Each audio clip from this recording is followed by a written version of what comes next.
This demonstration covers the bandsaw, how it works and how to set it up safely. The bandsaw works, if I open the door up, this is a 14-inch bandsaw and it works with a 14-inch diameter wheel on the top and the bottom of the bandsaw. The blade itself is one 12-foot, usually 10, 12-foot long blade that's continuous. So if I turn it on, it's continuously running and cutting. So this saw cuts very quickly. So as it's cutting, or as it's running, the wheels are high-centered, so the blade really isn't on there very tightly. So, to keep it from falling off, they put ball bearings, one on each side of the blade to make sure it doesn't go left or right. There's another ball bearing behind the blade to make sure it doesn't get pushed off as I'm cutting forward. There is nothing to stop it from coming off towards you if you're pulling back. So there's certain things you need to make sure to do so we don't pull the blade off the track. Now when you cut, I want you to make sure that the guard is about 1/4 of an inch above your board. There's a knob in the back and you just lift it up and down. That way my smallest finger doesn't have enough room to get under this ball bearing to get into the blade. So the only way that you can cut yourself for the most part is if my finger is extended in line with that blade, which is much harder to do because most people are quick enough to pull a finger back should they get close to the blade. When you're cutting, and I'll raise this up for some of it just so you can see the blade, make sure that you're not getting a burn on the end. Sometimes as you cut, the blade will actually burn the end of your board just a little bit. Usually that'll mean that it's dull or you're going a little bit too slow. Most of the time it's because it's dull. As you're cutting, generally speaking, let's say I'm just cutting a straight line like this. If I just want to cut that off, it only cuts straight forward. So I have to line it up like this so the line is pointing at the saw blade. So be careful to always line your board up straight at what you're cutting. It needs to be relatively a straight line. If I need to turn a little bit as I'm going, that's fine, but it needs to be pointing at the blade. Why is it important to keep moving forward if you're cutting a curve? Well, let's put a simple curve on there.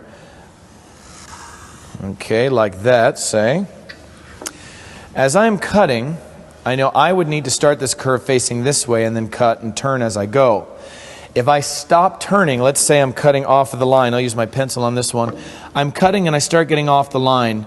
If I stop, twist to get it back in line and then start going back again, I've just bent the blade, and most of the time that'll actually break the blade. However, by stopping, I'm forcing the blade to twist and then try to start cutting again.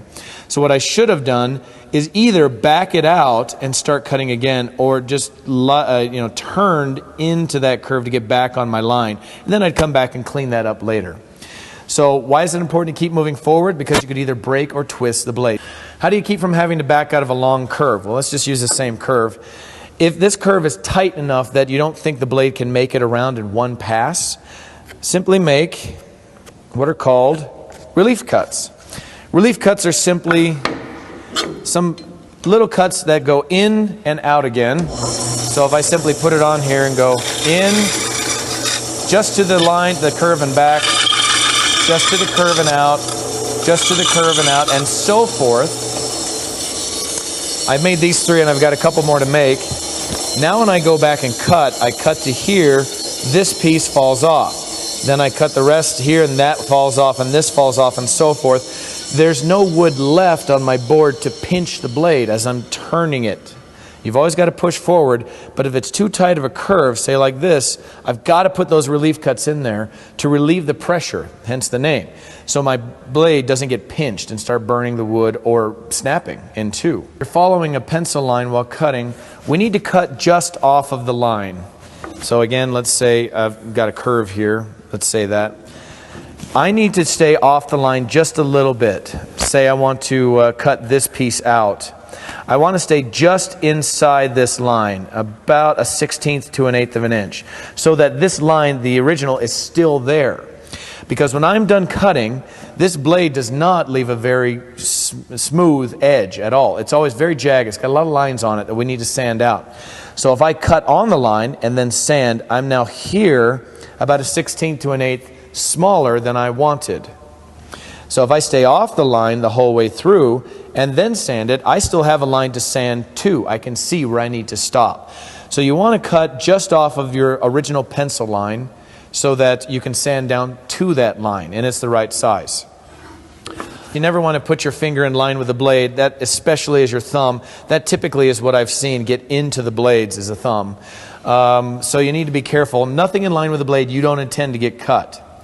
If the blade does break while you're cutting, going around a sharp corner, whatever, this one's a little bit different than the others. Because I have seen the blade break and it comes around the top, the end hits the table and kind of shoots off to the side. I don't want my hands here where I'm cutting, it could slice across my fingers, and I don't want that. So make sure if it breaks, you'll hear a very loud bang and everything stops moving for a moment. You want to back off. Get your hands out of the way. Once I know nothing is going to be shooting out at all, then go ahead and turn it off, and I will change the blade and see if there's any damage, and we'll fix that. How do you back out of a long curvy cut? Well, let's say I've got a cut that I can't back out, or I can't cut all the way through, I mean. Nice sharp curves. For some reason I have to stop there and pull it back out again. So I've got it here, made the cut, I've stopped, now I got to pull it back out. Now remember I said there's no ball bearing on here to keep it from falling off forward. If I pull this out and I give it just a little too hard of a tug, the blade will fall off the wheel. And if that happens, we have to turn it off and see if there's damage and reset it and realign it and so forth. So simply turn off the machine, let it come to a complete stop, and then pull it out. I can give it a good yank with it not running, and it will stay on the wheels, and they'll stay aligned. So simply turn it off if you're afraid you might pull it off the track. How do you cut around a sharp 90-degree corner? Let's see here. Put a dark blue line here and here.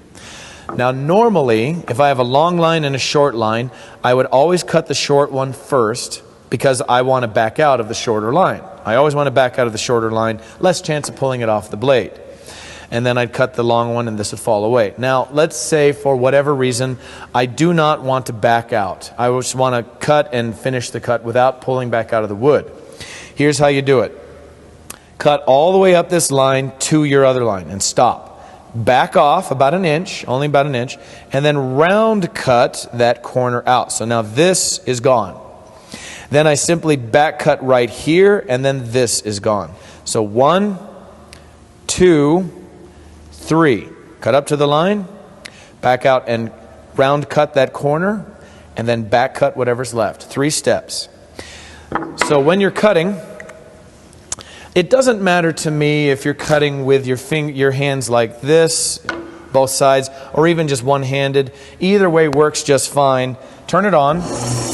And I can cut like this. Now my finger is somewhat in line with the blade, so I'm just going to move it out of the way as I get close and cut it off. You can turn it, you can cut it, whatever you want. So as you can, it's hard to see, but let's see if I can scuff that up. It doesn't leave a very good cut. It got a lot of lines on there. It's harder to see on the camera.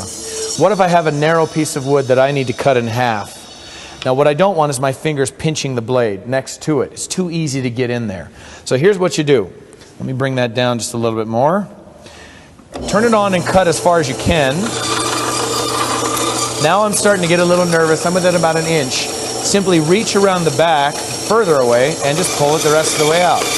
Very simple. So if you got a narrow piece of wood, feel free to pull it and get it out the back when you're done.